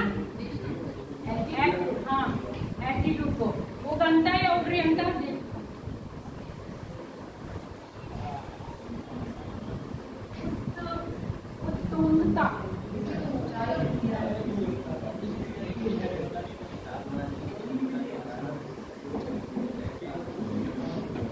ठीक है। ये देखो अक्षांश रेखा हमें बताई थी, आप सुन जाओ बेटा। यहाँ पर देखो ये क्या बनाया मैंने, पृथ्वी। बहुत पृथ्वी बना रही हूँ मैं, बहुत पृथ्वी ही होती है। ये जितनी भी पृथ्वी के इक्वेटर की समानता बन रही है, ये क्या है आपकी अक्षांश रेखाएं हैं। बेटा शांत हो जाओ।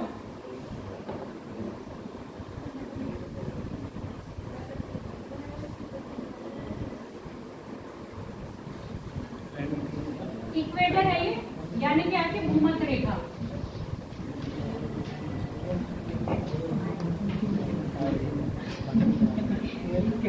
ये है आपकी कर्क रेखा और ये है आपकी, इसको तो दिमाग में बिल्कुल सेट कर लो। जब तक आप क्या पढ़ोगे, वायुमंडल पढ़ोगे, जब तक आप क्या पढ़ोगे, धरती पर अक्षांश देशांतर पढ़ोगे, पृथ्वी की गतियां पढ़ोगे, टेम्परेचर पढ़ोगे, और जब तक आपके क्या पढ़ोगे, किसी भी महाद्वीप या महासागर की अवस्थिति पढ़ोगे, आपको इनकी जरूरत पड़ेगी। ठीक है। अक्षांश रेखाएं जो होती हैं मेनली क्या है, पृथ्वी पर तापमान का क्या करती हैं, तापमान को बताती है। जैसे भी बताया था ना, पृथ्वी पर सूर्य का प्रकाश यहाँ से यहाँ तक क्या पड़ रहा है, लंबवत। ठीक है। जबकि ऊपर अक्षांश में कैसा पड़ रहा है, तिरछा पड़ रहा है। तो इस हिसाब से जैसे जैसे हम विषुवत के ऊपर या विषुवत के नीचे यानी कि ध्रुवों की तरफ जाएंगे, ये क्या हो गया आपके, फिर कहोगे मैडम ध्रुवों की तरफ जाएंगे, तापमान क्या होगा, कम होगा। और जैसे जैसे ध्रुवों से कहाँ जाओगे, विषुवत की ओर जाओगे, टेम्परेचर क्या होगा, बढ़ेगा।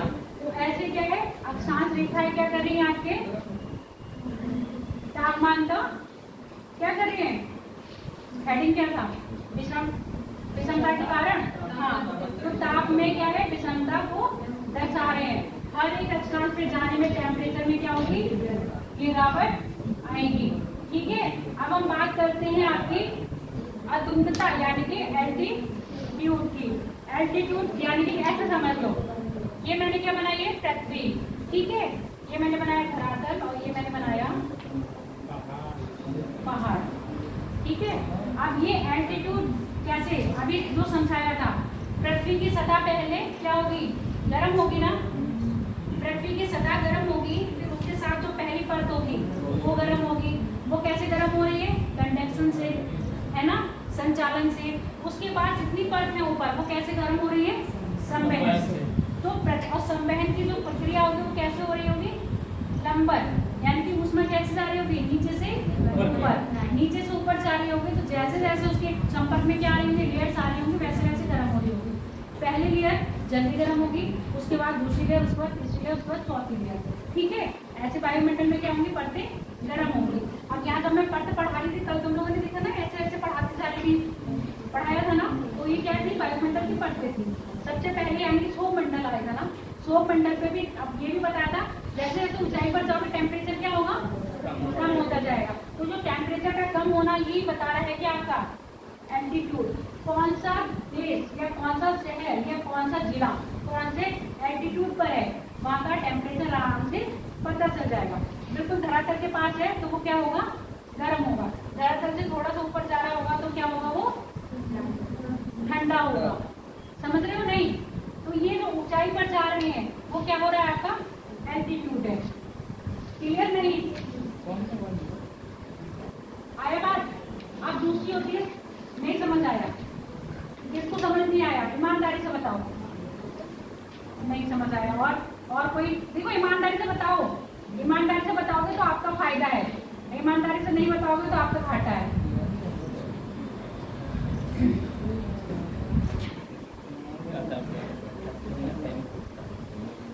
अक्षांश रेखा को हम क्या कह रहे थे, ऐसे ऐसे जाने को हम कह रहे हैं एल्टीट्यूड। अब हम पृथ्वी पर ऐसे ऐसे गए, कैसे कैसे ऐसे जा रहे हैं। अब यहाँ पर ऐसे जाने मतलब खड़े होकर जा रहे हैं, ऊंचाई पे जा रहे हैं। यहाँ हम कैसे जा रहे हैं, ऊंचाई पर। अब ये पृथ्वी मैंने अगर ऐसे बनाई है तो अक्षांश रेखा ऐसे जा रही, पर ऐसे तो नहीं जा रही थी ना, ऐसे समझ। ये मैंने पृथ्वी बना दी, अक्षांश रेखाओं में हम ऐसे जा रहे हैं। ठीक है। अब यहाँ हम जा रहे हैं ऐसे, एल्टीट्यूड में कैसा है ऐसे, क्यों पृथ्वी के सर ऊपर आप हो ना, पृथ्वी के ऊपर आप हो तो पहाड़ तो ऐसे ऐसे इधर बन रहे होंगे, समुद्र भी इधर होंगे और आपकी बिल्डिंग्स भी क्या होंगी इधर होंगी ना, इधर होंगी। ये क्या होंगे एल्टीट्यूड। जबकि अक्षांश रेखा कैसे जा रही है, ऐसे जा रही है। अक्षांश भी टेम्परेचर का क्या कर रहा है, वितरण कर रहा है। और एक अक्षांश से दूसरे अक्षांश में जाने पर क्या होगा, टेम्परेचर में गिरावट कब आ रही है, जब आप विश्व से ध्रुवों की ओर आ रहे हो तब क्या आ रही है, तापमान में गिरावट आ रही है। अब जब ध्रुवों से विश्व की ओर आ रहे हो तो तापमान में क्या होगी, बढ़ोतरी होगी। कारण क्या है, सूर्य का प्रकाश धरती पर कैसे कैसे पड़ रहा है। ठीक है, अब हम बात करते हैं एल्टीट्यूड की। ये आप अभी जमीन पे बैठे हो, जमीन में हीट आ रही है, ठीक है, जमीन गर्म है तो जो बाष्पीकरण हो रहा है, यानी कि जब सूर्य का प्रकाश पड़ रहा है तो तप रही है ना, तो तपने से जो हीट निकल रही है वो आपको ज्यादा लगेगी यहाँ पर। जैसे जैसे ऊपर बिल्डिंग पे ऊपर पहुंचोगे 10 माले 17 माले तो हीट क्या हो जाएगी कम, वहाँ पर टेम्परेचर क्या हो जाएगा, थोड़ा सा डाउन हो जाएगा। तो यहाँ पर यही एल्टीट्यूड की बात कर रहे हैं। जब आप जमीन पर हो तो क्या है, आपका जो तापमान है वो ज्यादा है। जैसे ही ऊपर जाओगे, पहाड़ों पर जाओगे तो एल्टीट्यूड क्या होगा, बढ़ जाएगा। मतलब एल्टीट्यूड की हाइट बढ़ेगी तो टेम्परेचर क्या हो जाएगा, कम। तो यहाँ पर ये है ना, एल्टीट्यूड के बढ़ने पर टेम्परेचर क्या होगा, कम होगा। और यहाँ पर अक्षांश के मतलब विश्व से ध्रुवों के जाने पर टेम्परेचर कम होगा और ध्रुवों से विश्व पर आने पर टेम्परेचर ज्यादा होगा। क्लियर हो गया। समुद्र से स्थल की दूरी ये डिपेंड करती है कि नहीं,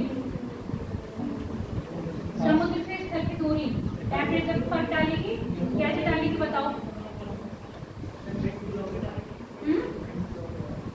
विंड फ्लो के कारण तो डालती है, उसके अलावा हाँ, दोनों के टेम्परेचर में क्या होगा, डिफरेंस होगा। क्योंकि अर्थ क्या हो रही है, जल्दी गर्म हो रही है, कंपेयर करोगे अगर ओशन से तो क्या करती है, वो अपने टेम्परेचर को मेंटेन करके रखती है। इसी में मैंने एक और बताया था, जब जलधाराएं पड़ा रहे थे ठंडी और गर्म, है ना, गर्म जलधाराएं ठंडे प्रदेश में जाती है तो वहाँ का भी टेम्परेचर कैसे कर देती है, मेंटेन। तो क्या वो पूरे स्थलखंड का मेंटेन करती है, तटीय पर होती है, कोस्टल का ही करेंगे, मेन का करेंगे, बताओ वहाँ करेंगे। मान लो ये गर्म जलधारा है और ये कैसा है, ठंडा प्रदेश है। ये गर्म जलधारा है, ये कैसा है, प्रदेश ठंडा है। अब ठंडा प्रदेश तो कोस्टल के पास है, यहाँ पे टेम्परेचर इसके कंपेयर में क्या होगा, कम होगा, यहाँ टेम्परेचर होगा ज्यादा। क्यों, यहाँ का टेम्परेचर कौन मेंटेन कर दिया, यहाँ अगर जलधारा नहीं बह रही होती गर्म तो यहाँ भी ठंडा होता और यहाँ भी ठंडा होता। अब गर्म जलधारा यहाँ से बह गई तो यहाँ का टेम्परेचर को क्या कर दिया उसने, गर्म नहीं मतलब मेंटेन कर दिया। इसकी अपेक्षा यहाँ पर क्या हो गया होगा, डाउन हो गया होगा। क्लियर हो गई ये बात। तो ऐसे क्या होते हैं, समुद्र भी क्या करते हैं, आपके टेम्परेचर को मेंटेन करके रखते हैं। क्लियर। आप डाल रहा है एडिंग में कौन सा एडिटिव है, डलवा दिया। ये जो कारण लिखवाया थे यही सब है, हेडिंग डाल के लिख लो, अपने आप इसको लिख के लाना। पहला हेडिंग कौन सा बताया था, अक्षांश रेखाएं, इसी में पहला डाल लो अक्षांश रेखाएं। नहीं लिखना नहीं है, ये लिख के लाना है, वर्क है तुम लोगों के लिए। लड़के कोई नहीं लाते, सिर्फ 2 लोग लेके आते हैं। अब तक से सबको पनिशमेंट दूंगी, एक गोटा का डंडा ला के रखूंगी। दूसरा बताया था, क्या लिखा था हिंदी में, अंगूरता जो भी लिखा था उसको एल्टीट्यूड लिख लो, एल्टीट्यूड। दूसरा समुद्र से स्थल की दूरी, तीन ही है। जलधाराएं लिख लो, बाकी जलधाराएं भी क्या करती हैं, आगे मेंटेन करती है टेम्परेचर को। जलधाराएं क्या, जलधाराएं और बोला था आपने समुद्र से स्थल की दूरी है, स्थल से समुद्र की दूरी।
उसके बाद तुम लोगों का क्या शुरू हो रहा है, नया चैप्टर हो रहा है, वो होगा आपके ट्राइब्स पढ़ूंगी, टाइप्स जनजातियां, टाइप्स ही ट्राइब्स जनजातियां पढ़ाऊंगी। जिसकी जनजातियां हैं अभी इसमें आपके वो रहेंगे, रिवर्स रहेंगे ना, इसके बाद रिवर्स करवा के फिर पढ़ूंगी।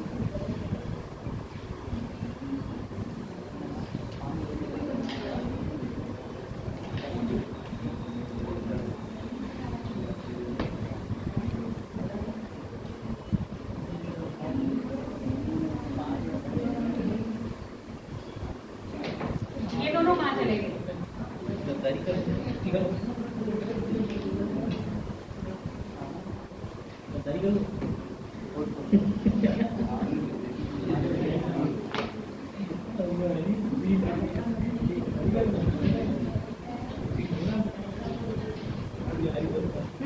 पानी जाओ।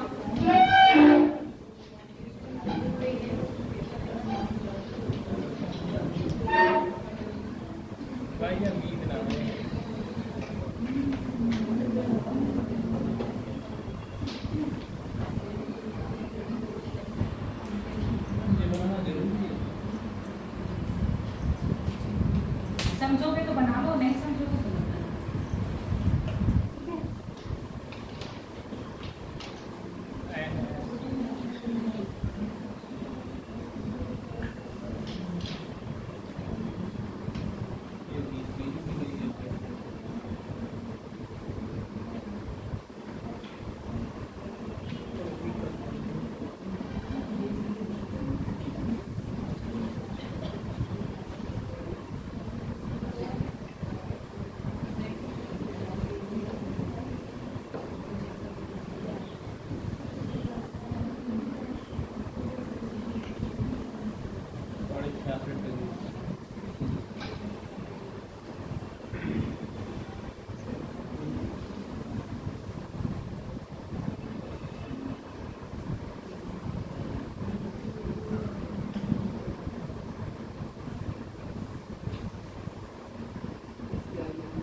मत नहीं आता है।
हो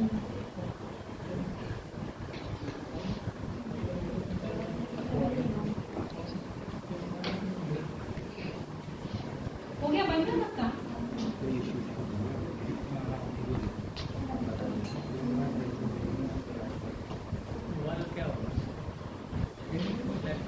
क्या हो गया?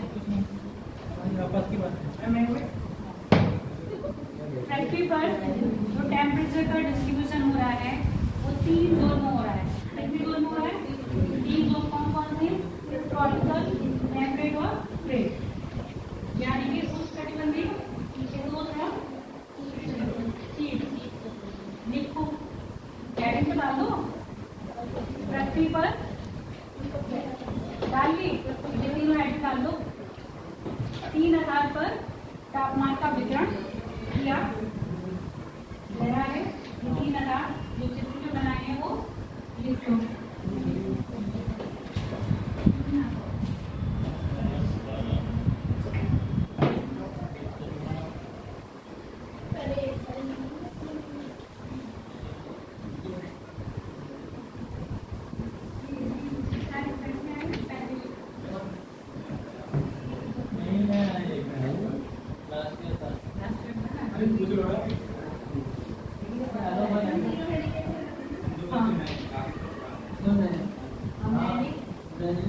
दो बार क्लास में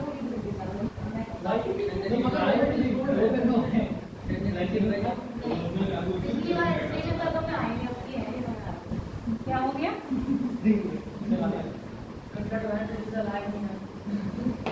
चलो पिछले साल में आई थी तो 3 साल। पहली बात करते हैं ट्रॉपिकल जोन की, ठीक है? जितनी स्टोरी पिछली सुनाई है, कौन सी सुनाई है? ट्रॉपिकल जोन में सूर्य का प्रकाश कैसा पड़ रहा है? इस क्षेत्र में लंबवत पड़ रहा है। इस क्षेत्र का टेम्परेचर क्या रहेगा? हाई रहेगा। अब ये चाहो तो अपने उसमें लिख सकते हो, नहीं तो दिमाग में लिख दो। देखो, ट्रॉपिकल रेंज है, यहाँ पर क्या होगा? टेम्परेचर अधिक रहेगा। अधिक टेम्परेचर रहने से वर्षा का वर्षा कैसी रहेगी? ज्यादा रहेगी, कम रहेगी? हाँ, वर्षा की मात्रा क्या रहेगी? ज्यादा रहेगी। यानी कि लगभग आप ऐसा समझ लो, साल के 12 महीने कितने बीतेंगे? गर्मी में। साल के 12 महीने कैसे बीत रहे होंगे? गर्मी में बीतते होंगे। बीतते होंगे कि नहीं? क्या कह रहे हो? एक तो कौन बोलता है समझ ही नहीं आता है। बारिश हो रही तब भी नहीं, बारिश कब होगी? बारिश कब होगी? गर्मी, जहाँ गर्मी में ज्यादा पड़ेगी, वाष्पीकरण ज्यादा हो तो बारिश भी ज्यादा होगी। मतलब तो गर्मी भी पड़ेगी, बारिश भी होगी। आप ऐसी जगह जाओ जहाँ पर बहुत गर्मी रहती है, पता ही नहीं चलती कब बादल आके बरस जाएंगे, फिर वो बेचारे चले जाते हैं। तो उनका मेहमान ऐसे होते हैं कि जैसे मेहमानों की आतिथ्य, जिनकी आने की कोई तिथि नहीं होती, यहाँ पर बादल ऐसे ही होते हैं, हमेशा क्या होते हैं? बरसते रहते हैं। कब आ जाएंगे कुछ पता नहीं चलेगा। अधिकतर क्या है, दिन कैसे होंगे? लगभग दिन और रातें कैसी हो रही है? बराबर हो रही है, ठीक है? और साल भर मतलब पूरे 12 महीने लगभग गर्मी होगी। अब जैसे आप यहाँ पर जाओगे, थोड़ा कहाँ जाओगे? शीतोष्ण में।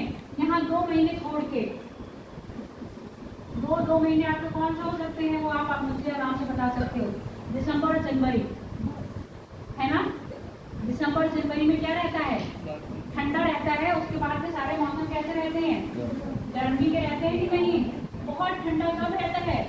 दिसंबर और जनवरी में। अपने यहाँ का महसूस करके देखो, अपने यहाँ ठंडा आते तो हम इसी में ही हैं। कर्क रेखा से ऊपर है ना हम लोग? कर्क रेखा से ऊपर है उत्तर भारत, है ना? तो उत्तर भारत में 2 महीने गर्मी के हैं, और जबकि वहीं आप दक्षिण भारत चले जाओगे, प्रायद्वीपीय भारत, जहाँ आप सर्दियों में क्या पहन रहे हो? स्वेटर।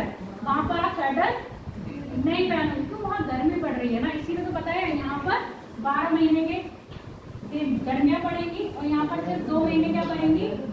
सर्दियाँ। बाकी सारा टाइम पड़ेगी गर्मियाँ। अब जब यहाँ उससे ऊपर और चले जाओगे तो यहाँ पर क्या होगा? मात्र 2 महीने की क्या पड़ेगी? गर्मियाँ। बाकी क्या पड़ेगी? सर्दियाँ। बिल्कुल विपरीत, ठीक है? और यहाँ पर दिन रात कैसे होंगे? 6 महीने की दिन और 6 महीने की रात। ध्रुव पर 6 महीने का दिन होता है और 6 महीने की रात। बिल्कुल कहाँ पर? यहाँ पर। अब जब ऐसे ऐसे जाओगे, थोड़ा सा ऊपर जाओगे यहाँ से, तो दिन और रात में क्या आ जाएगा, फर्क आ जाएगा। अभी बता रही हूँ कौन से स्थान पर जाकर कितना होगा। लिखना चाहो लिख लो। शीतोष्ण कटिबंधीय में शीतोष्ण हाँ, मानव जीवन संभव नहीं है। 6 महीने का दिन होता है, 6 महीने आते जो भी आते हैं कहाँ जाते हैं, आर्कटिक पे, अंटार्कटिका पे जाते हैं ना, जो अंटार्कटिका पे अपने लोग जाते हैं जहाँ वैज्ञानिक, वो कब जाते हैं, अब जाने का टाइम आ रहा है उनके, अब जाने का टाइम आ रहा है। अब जाने का टाइम क्यों आ रहा है, इस समय उत्तरी गोलार्ध में क्या होगा, रातें होंगी नहीं, इस समय उत्तरी गोलार्ध में दिन होगा और यहाँ पर होंगी रातें। अब दिन आ रहा है, मैंने क्या कहा, अब वैज्ञानिकों का दिन आ रहा है यहाँ जाने का। अब यहाँ 6 महीने के क्या हो जाएंगे दिन और यहाँ पर हो जाएंगे 6 महीने की रात। क्लियर हो गया। और क्या कह रहे, जीवन संभव। यहाँ पर अब ये बताओ, यहाँ कौन सा जीव पाया जाएगा, यहाँ कौन सा जीव पाया जाएगा, दोनों जगह अलग पाए जाते हैं। पेंगुइन कहाँ पाए जाएंगे, यहाँ या यहाँ, पोल पर पाए जाते हैं ना, दोनों पोल पे अलग अलग प्रजाति पाई जाती है। ये आपका होमवर्क है, दोनों पोल पर अलग अलग प्रजाति पाई जा रही है। आर्कटिक में कौन सा पाया जा रहा है और अंटार्कटिका। ये आपका होमवर्क है कि दोनों गोलार्धों में मतलब दोनों पोल्स पर कौन कौन सी प्रजाति पाई जा रही है, वो भी किसकी, जीव की। 40 डिग्री उत्तरी या दक्षिणी अक्षांश में 16 घंटे का क्या होता है दिन। 40 डिग्री उत्तरी अक्षांश यहाँ पर पड़ रहा होगा ना, 40 डिग्री उत्तरी और 40 डिग्री दक्षिणी अक्षांश। यहाँ पर क्या होगा, 16 घंटे का दिन होता है। बाकी 24 में तो 16 घंटा का कितने बज रहे हैं, 24 में 16 घटा के 8 बज रहे हैं, तो 8 घंटे की क्या हो रही है, रातें, 16 घंटे का दिन। हाँ, और जबकि 63 पर हो रहा है 20 घंटे का दिन, बाकी 4 घंटे की रातें। तभी तो आपका जो नॉर्वे है, नॉर्वे कहते हैं 90 दिनों का सूर्योदय रहता है वहाँ पर, 3 महीने है ना। 90 दिन वही तो हो गए, 3 महीने क्या बोल रहे हैं, 60 डिग्री अक्षांश पर कितना है, 20 दिन का। और ध्रुवों पर जाने पर 6 महीने के दिन और 6 महीने की रातें। और कैसी होंगी वो अपने 6 महीने का दिन रात यहाँ भी होगी, 6 महीने का दिन रात यहाँ भी होगी। इस समय यहाँ पर क्या है, 6 महीने का दिन। अब जब यहाँ अपने यहाँ सर्दी आ जाएगी उत्तरी गोलार्ध में, तो यहाँ पर क्या हो जाएगी, रात। ऐसे याद करा करो, जिस समय उत्तरी गोलार्ध में क्या होगी, रातें होंगी, तब ध्रुवों पर तो हो। जिस समय उत्तरी गोलार्ध में क्या होगी, ठंड होगी, ध्रुवों पे क्या होगी, रात होगी। ठीक है। जिस समय दक्षिण गोलार्ध में क्या होगी, गर्मी होगी, यहाँ पर क्या होगी, दिन होंगे। क्लियर। ऐसे याद करो। Opposite attack. अगला हेडिंग आप करके लाओगे, समताप रेखाएं। समझ में नहीं आएगी तो कल डिस्कस करेंगे, होमवर्क है ये। समताप रेखाएं की डेफिनेशन लिखनी है, डेफिनेशन लिखनी है। हाँ,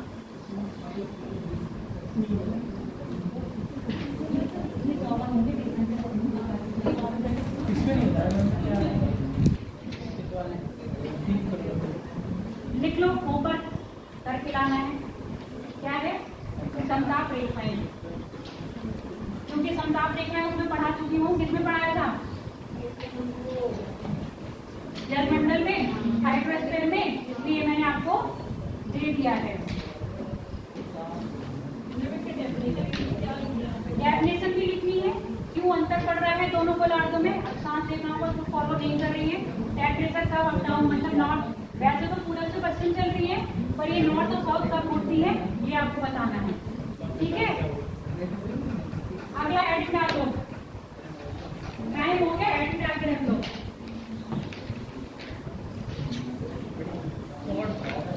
वायुदाब व पवन संचलन, संचार या संवहन, ऐसे लिख दो। वायुदाब व पवन संवहन या ब्रैकेट में संचार, पवन का टू। ठीक है। वायुदाब क्या है, अभी सब नहीं आए हैं, तब तक ऐसे बता दो। सर नहीं है, सर नहीं है, ये क्या बच्चे सर आते हैं, बच्चे बाहर जाते पानी पीने, तो पानी पीने जाओ देखिए हम हैंड डाला क्या रखना कल का टॉपिक ये है।